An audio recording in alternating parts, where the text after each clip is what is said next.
Hi guys, flex ko lang ang aking mga mahal sa buhay, lalo-lalo na aking father. Yan ang aking father na nasa langit na kasama na ni Papa Jesus sa ngayon. At bago tayo magpatuloy guys, please don't forget to like, follow and share my videos. Malaking tulong po sa tulad ko. Ayan po ang aking papa na kasama na ni Papa God. At ganun din ang aking lola na mahal ko. Yan guys, ang kaligayahan lang ng aking lola ay maipasyal ko yan siya.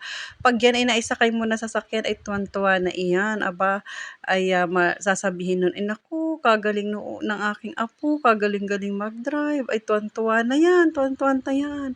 At ayan guys, ang aking unang sasakyan na hindi rin na ah, nagstay sa akin. Aba, nawala din siya sa akin. Pero okay lang yan guys, ganun talaga ang buhay, may dadating at may mawawala.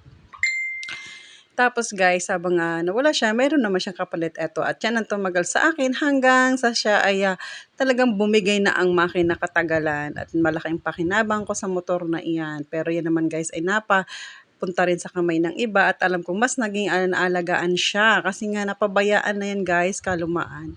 At ito ang unang-una kong sasakyan guys, namimiss ko yan. Pero bagamat wala naman siya at hindi ko wala na akong magagawa talaga, dala rin ng pangangailangan sa buhay, ay kailangan din siyang bitawan. Pero God bless at nagkaroon pa rin ako ng pagkakataon na makapag-drive ng sariling sasakyan nung time na yon.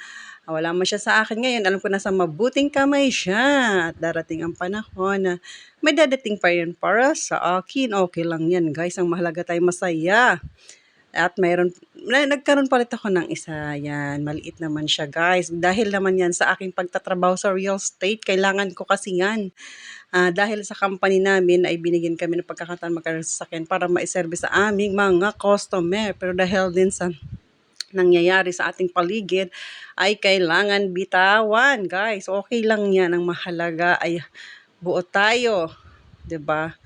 Kaya yan ang the best para sa akin kasi malaki ang pakinabang niyan guys. Buong family, first time na malaking sasakyan ng buong family na kinabang diyan guys. Matagal din namin yan napakinabangan ng husto. At napakabait ng sasakyan na yan guys. Lahat naman yan guys ay mababait. Napakinabangan ng husto talaga.